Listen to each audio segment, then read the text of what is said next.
우리에게 주시는 하나님의 말씀은 잠언 10장 1절부터 16절입니다. 솔로몬의 잠언이라. 지혜로운 아들은 아비를 기쁘게 하거니와 미련한 아들은 어미의 근심이니라. 불의의 재물은 무익하여도 공의는 죽음에서 건지느니라. 여호와께서 의인의 영혼은 줄이지 않게 하시나 악인의 소욕은 물리치시느니라. 손을 게으르게 놀리는 자는 가난하게 되고 손이 부지런한 자는 부하게 되느니라. 여름에 거두는 자는 지혜로운 아들이나 추수 때에 자는 자는 부끄러움을 끼치는 아들이니라. 의인의 머리에는 복이 많아 악인의 입은 독을 머금느니라. 의인을 기념할 때에는 칭찬하거니와 악인의 이름을 썩게 되느니라. 마음이 지혜로운 자는 계명을 받거니와 입이 미련한 자는 멸망하리라. 바른 길로 행하는 자는 걸음이 평안하려니와 굽은 길로 행하는 자는 드러나니라. 눈짓하는 자는 근심을 끼치고 입이 미련한 자는 멸망하느니라. 의인의 입은 생명의 샘이라도 악인의 입은 독을 머금느니라. 미움은 다툼을 일으켜도 사랑은 모든 허물을 가리느니라. 명철한 자의 입술에는 지혜가 있어도 지혜 없는 자의 등을 위하여는 채찍이 있느니라. 지혜로운 자는 지식을 간직하거니와 미련한 자의 입은 멸망에 가까우니라. 부자의 재물은 그의 견고한 성이요 가난한 자의 궁핍은 그의 멸망이니라. 의인의 수고는 생명에 이르고 악인의 소득은 죄에 이르느니라. 아멘. 사랑하는 서문 가족 여러분, 오늘 아침도 말씀과 기도로 시작하는 여러분 모두에게 삼위 하나님의 은혜와 진리와 평강이 함께 하시길 기도합니다. 잠언 10장 1절부터 22장 16절까지는 솔로몬의 잠언으로 375개의 격언들이 제시됩니다. 오늘 본문인 10장 1절에서 16절은 재물에 대한 교훈이 많습니다. 하나님은 악인의 소욕을 물리치시고 의인의 영혼은 줄이지 않게 하십니다. 손을 게으르게 놀리면 가난해지나 손을 부지런히 하면 부해집니다. 추수 때에 자면 부끄러운 아들이지만 추수 때에 거두면 지혜로운 아들입니다. 가난한 자의 궁핍은 멸망이지만 부자의 재물은 그의 견고한 성입니다. 악인의 소득은 죄에 이르지만 의인의 수고는 생명에 이릅니다. 이처럼 잠언은 성실하게 수고하는 자에게 부를 주신다고 기록합니다. 이 말씀을 접하시면서 여러분은 어떤 생각이 드시나요? 저는 잠언의 이 교훈과 우리의 현실 사이에 상당한 괴리가 느껴졌습니다. 명심보감에 소부유근 대부유천이라 했습니다. 작은 부자는 부지런하면 이룰 수 있으나 큰 부자는 하늘에 달려있다는 뜻입니다. 그러나 오늘날에는 과연 부지런하면 작은 부자가 될 수 있나요? 큰 부자는 정말 하늘에 달려있나요? 아니면 태어날 때부터 쥐고 있는 숟가락의 색에 달려있나요? 세상은 가진 자가 더 가지는 구조를 갖고 있습니다. 개천에서는 용이 날 수 없는 세상이 되었습니다.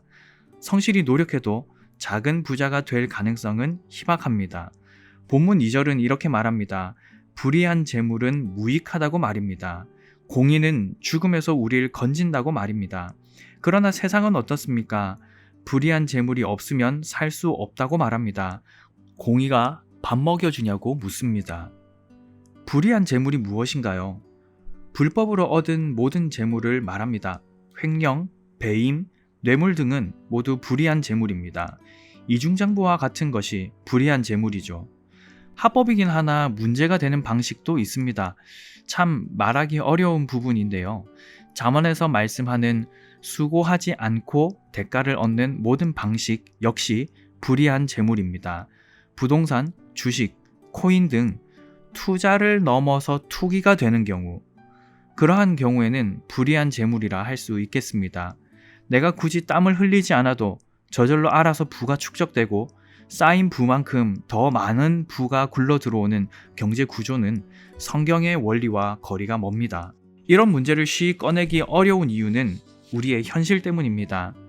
우리나라에서는 이미 월급만으로는 살기 어렵기 때문이죠. 목회 데이터 연구소에서는 한국인은 적자 인생이라는 리포트를 발표했습니다. 우리나라에서 한 사람이 노동소득만으로 산다면 적자 인생이라는 것입니다. 생애 주기로 보자면 0세에서 26세까지는 4억 6천만 원 적자이고요. 27세부터 59세까지는 2억 9,500만 원 흑자이며 59세 이후에는 3억 2,600만 원 정도 적자라고 합니다. 전체적으로 4억 9,100만 원 적자입니다. 평생 일해도 노동소득만으로는 약 5억 원 정도 적자를 보는 셈입니다. 우리는 현실입니다. 물려받을 재산이 있는 사람들은 그래도 괜찮을 것입니다. 그것이 전혀 없는 사람은 삶이 참 고달프겠지요. 사람들은 자연스럽게 노동 외의 수입을 얻을 수 있는 것들에 눈을 돌릴 수밖에 없습니다.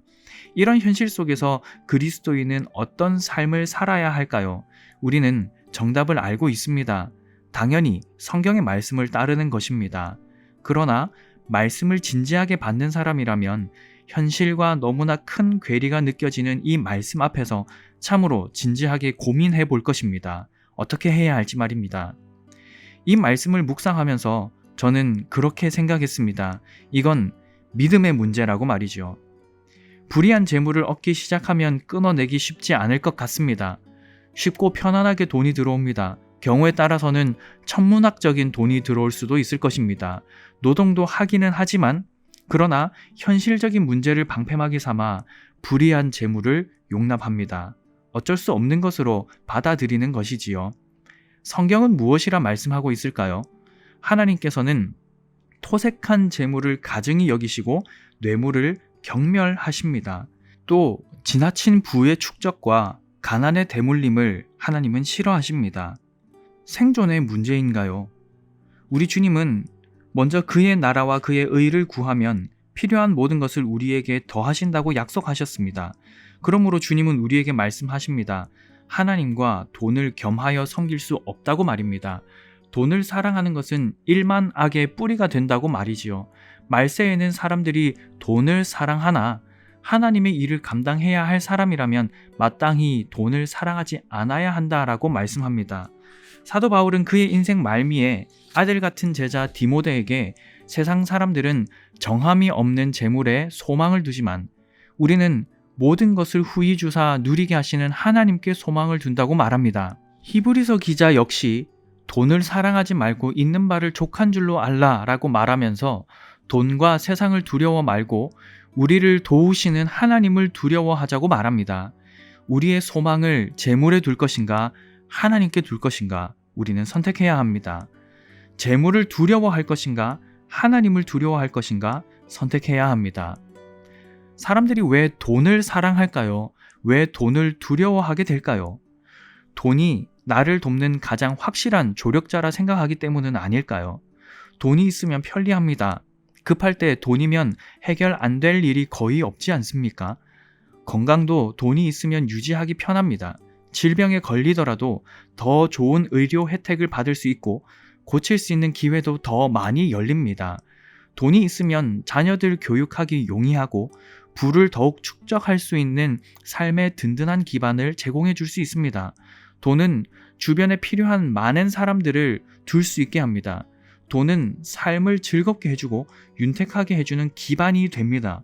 돈 자체가 뭔가를 하지 않지만 돈으로 뭔가를 많이 누릴 수 있습니다.